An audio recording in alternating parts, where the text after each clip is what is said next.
bersama Inspirator Investasi Indonesia, Ryan Gilbert.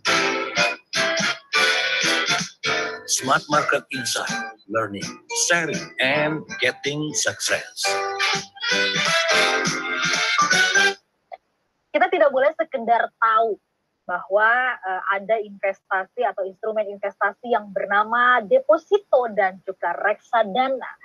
Bahkan proses bagaimana kita bisa memiliki kedua instrumen ini dan juga proses atau juga cara kerja kedua instrumen ini haruslah kita ketahui. Karena smart listener, pengetahuan yang betul, pemahaman yang tepat mengenai cara kerjanya akan membantu kita terhindar dari tipuan-tipuan orang-orang yang nggak bertanggung jawab. Selamat sore smart listener dan juga sahabat yang bergabung. Saya Nurlija, saya bersama-sama dengan Willy Darmawan. Hai Willy. Halo lah, cerah sekali hari ini yang menggunakan baju merah. Merah, menuju ini apa 17-an, masih lama sih. Baik, nah kita mau sapa dulu narasumber kesayangan kita yang selalu apik sekali dengan batik-batik yang keren. Saya mau tanya ini sebenarnya ada yang mensponsoring nggak sih batik yang keren-keren ini? Selamat sore Mas Ryan. Selamat sore Mbak Ola, selamat sore Mas Willy, dan juga Halo, selamat Mas. sore kepada seluruh smart listeners dimanapun Anda berada. Wow, ini background sama batiknya senada banget ya Will ya? Iya, pas nih. Justru saya pakai yang bagus-bagus ini nunggu ada yang endorse sebenarnya. Oh jadi ini lagi endorse ya? Lagi nunggu ada yang endorse lagi gitu loh. Baiklah, lagi nunggu ada Ya. yang endorse lagi. Tapi memang keren sih Mas Ryan tuh setiap kali menggunakan batik apapun ya. Mau batik yang bercorak bunga juga cakep ya Siap. kan? Nggak bercorak pun cakep gitu. Kalau nggak bercorak namanya bukan batik ya. Bukan batik, itu namanya kemeja biasa dong. Itu kemeja polos namanya, Ola. Iya, benar. Nah, Ya. Mas Ryan, Ya. Willy, Ya. sore hari ini saya mengajak kita semuanya untuk memahami kerja atau proses kerja dari deposito dan juga reksadana. Kedua instrumen ini kenapa saya ajak untuk kita tajamkan? Dan ini berangkat dulu, Mas Ryan ya. Ada catatan yang saya dapat ini dari mereka-mereka yang mengalami fase-fase tidak menyenangkan, fase buruk lah kalau menurut saya ya. Pelajaran dari salah satu aset manajemen ini Willy di Indonesia gitu ya, yang mereka diiming-imingi bunga yang demikian tinggi ya, dan setelah saya tahu ngobrol dengan mereka, Mas Ryan, rupa-rupanya mereka didatangi oleh pihak manajemen ini gitu ya, pihak aset manajemen, dan disampaikannya begini nih, tenang Pak, ini pokoknya tiap bulan akan sangat menghasilkan. Ini kayak deposito, cuman kita kasih nama reksadana. Waduh, saya bilang kalau ada orang yang datang ke kita gitu ya Willy dan mengatakan seperti ini, kita harusnya sudah tahu bahwa ini sangat salah besar gitu ya. Karena deposito dan reksadana adalah dua hal yang berbeda, tetapi dibungkusnya seperti itu tuh Mas Ryan, dan yang tertipu ini jumlahnya ratusan orang, ribuan orang Mas Ryan di seluruh Indonesia. Dan kerugiannya sampai triliunan loh Willy. Jadi kalau kita yang kehilangan duit 100.000 jangan nangis dulu lah ya. Ini ada yang lebih seru. Masih ada lebih ngusruk gitu ya.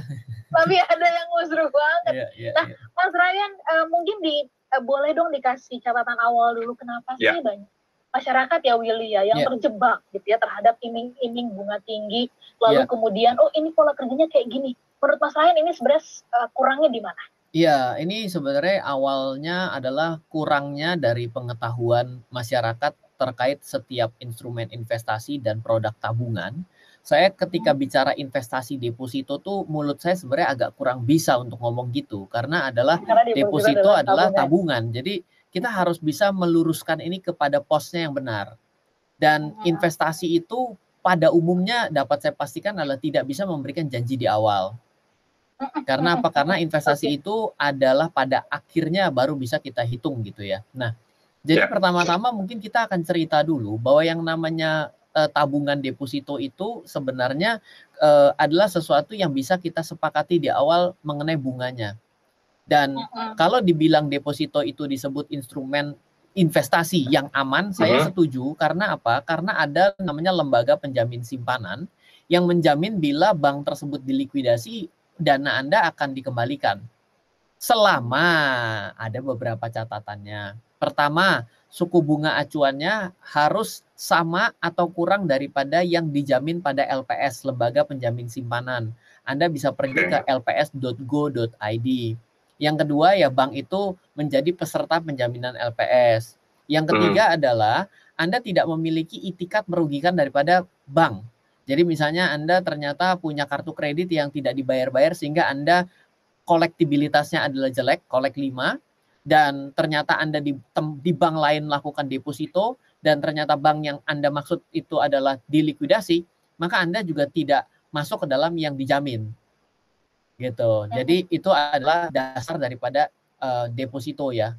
Nah, deposito sendiri itu ada waktunya, dan biasanya tidak ada deposito di atas 12 bulan karena memang ya ada produknya seperti itu gitu. Nah, berbicara mengenai reksadana itu adalah instrumen yang memiliki risiko lebih tinggi jelas. Kenapa? Karena begitu kita bicara reksadana itu bukan satu jenisnya. Ada banyak reksadana. Yang umum orang tahu ada namanya reksadana saham.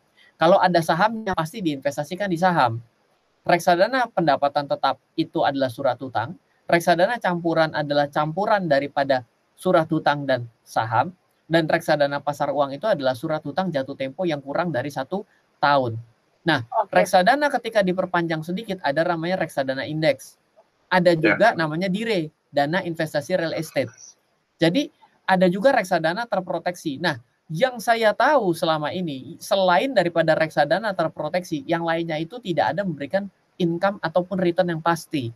Jadi dari awal ya. Iya, jadi ketika Anda ditawarkan reksadana saham tapi memberikan return yang pasti, sebenarnya produknya sudah salah. Anda ditawarkan sesuatu yang tidak jelas aturannya. Nah, jadi saya sih sebenarnya di awal ini ingin membela dua belah pihak. Satu adalah karena ketidaktahuan. Yang kedua, ya karena ada aja orang yang selalu mau membeli produk yang kayak begini. Jadi kalau sampai ada di situ dulu, Mas Ryan, berarti ada pihak yang memanfaatkan ketidaktahuan gitu ya. Dan mau tetap membeli dengan berbagai macam yang dia maksud. Harus adil. Menurut saya kita harus adil. Kita tidak bisa mengatakan kita adil ya, tapi kita berangkat dari bahwa ini kan dalam rangka kita semakin memberikan pengetahuan yang benar ya, Mas Ryan ya, supaya nggak masuk lagi dalam jebakan. Oke, kita sambung nanti di sesi berikutnya ya, semua listener dan juga sahabat yang bergabung, kami jeda sesaat. Apakah dengan banyaknya ya informasi tentang ya ada korban penipuan, investasi ini, investasi itu begitu. Apa kalau Anda ditawari kembali ya untuk berinvestasi, Anda mau, Anda tertarik? Kalau iya, alasannya apa? Kalau enggak, Anda juga boleh sharing. Kami jeda sesaat, tetap bersama kami. Halo. Terima kasih sudah menyaksikan video di RF Channel on YouTube. RF Channel adalah channel edukasi untuk kita secara bersama-sama belajar dan mendapatkan aktualisasi mengenai investasi, keuangan, dan bisnis bersama saya, Ryan Filbert, dan tim. Add nomor WhatsApp saya di 0895 07 08 0789 0895 07 08 0789. Download aplikasi MyRF di Android atau iOS untuk mendapatkan artikel dan tema-tema khusus mengenai edukasi investasi, keuangan, dan bisnis pada aplikasi MyRF sekarang juga. Setiap bulan, saya bersama dengan tim memiliki kelas, mulai dari belajar trading dengan analisa teknikal, yang strateginya bisa Anda terapkan pada seluruh market, mulai dari saham, forex, hingga cryptocurrency, atau kelas investasi saham bernama Fundamental Camp. Untuk mengetahui kelas lainnya dan bertanya mengenai kelas, hubungi tim sekarang juga di 0852 882 6187. Sekali lagi, 0852 882 6187. Semoga terus bermanfaat. Dari saya Ryan Filbert, salam investasi untuk Indonesia.